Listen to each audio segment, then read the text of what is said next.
നമസ്കാരം കൂട്ടുകാരെ, എല്ലാവർക്കും സുഖമല്ലേ? അപ്പം നമുക്കിന്നൊരു ഫുഡ് വ്ളോഗ് എടുക്കാമെന്ന് വിചാരിച്ചു. കഴിഞ്ഞ ദിവസം ഞങ്ങൾ ഫുഡ് വേൾഡിൽ പോയിട്ടുണ്ടായിരുന്നു കേട്ടോ. അങ്ങനെ അവിടുന്ന് കഴിച്ച് കുറച്ച് ഫുഡിൻ്റെ കാര്യങ്ങളൊക്കെ ആട്ടോ ഇന്ന് കാണിക്കുന്നത്. ഇത് അവരുടെ ഫുഡ് മെനു ആണേ.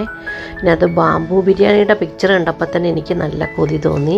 ഞാൻ ഇതൊരു ബാംബൂ ബിരിയാണി കഴിച്ചിട്ടില്ല, അപ്പോൾ അതൊന്ന് ട്രൈ ചെയ്ത് നോക്കാമെന്ന് വിചാരിച്ചു. അങ്ങനെ നമ്മൾ ബാംബൂ ബിരിയാണി ഒരെണ്ണം ഓർഡർ ചെയ്തു.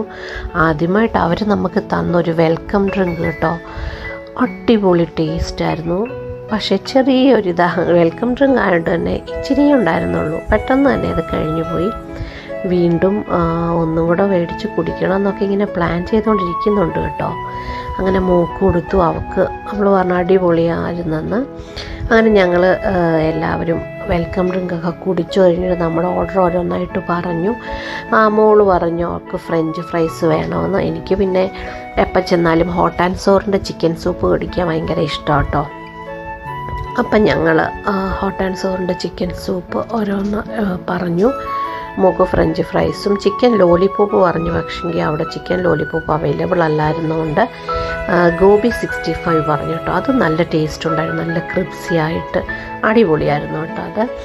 അപ്പം മോക്ക് അത് രണ്ടും കൊടുത്തു. അവൾ ഫ്രഞ്ച് ഫ്രൈസാണ് കൂടുതൽ കഴിച്ചത്. അവൾ ഫുഡ് കഴിക്കാനൊക്കെ കുറച്ച് പിന്നിലോട്ടാണ്. അപ്പം ഞങ്ങളതൊക്കെ കഴിച്ച് കഴിഞ്ഞിട്ട് ഞങ്ങൾ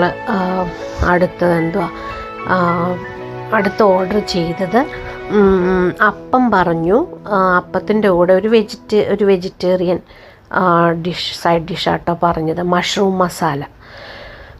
മസാല നല്ല ടേസ്റ്റ് ഉണ്ടായിരുന്നു കേട്ടോ. അവിടുത്തെ ഫുഡെല്ലാം പൊതുവേ അടിപൊളിയായിരുന്നു. അങ്ങനെ ഞാൻ ഓർഡർ ചെയ്ത എൻ്റെ ബാംബൂ ബിരിയാണി ഇതാ ഇപ്പോൾ എത്തും. അതിനുള്ള പ്ലേറ്റൊക്കെ അവർ കൊണ്ടു തന്നു. അതിനകത്തൊരു വാഴയിലയും ഒക്കെ കൊണ്ടിട്ടു. അങ്ങനെ നമ്മുടെ ബാംബൂ ബിരിയാണി എത്തിയിരിക്കുകയാണ്. നല്ലതായിരുന്നു കേട്ടോ. അപ്പം അത് ഫുള്ളൊന്നും കഴിക്കാൻ എന്നെക്കൊണ്ട് ഒറ്റയ്ക്ക് പറ്റത്തില്ല. അപ്പം ഞാനും ഹസ്ബൻഡും ഞങ്ങൾ എൻ്റെ കൂടെ കുറച്ചായിട്ട് കഴിച്ചു. നല്ല രുചിയുണ്ടായിരുന്നു. ഞാൻ ആദ്യമായിട്ടാണ് ഈ സാധനം കഴിക്കുന്നത്. അപ്പം ഓക്കെ ആയിരുന്നു. നല്ല ചൂടായിരുന്നു കേട്ടോ. കഴിക്കാൻ ഭയങ്കര ചൂടായിരുന്നു, പക്ഷേ അടിപൊളി ആയിരുന്നു. അങ്ങനെ ഞങ്ങൾ കഴിച്ചു, ഹാപ്പിയായി. എന്നാൽ ഓക്കെ, ബൈ ബൈ, ടാറ്റാ.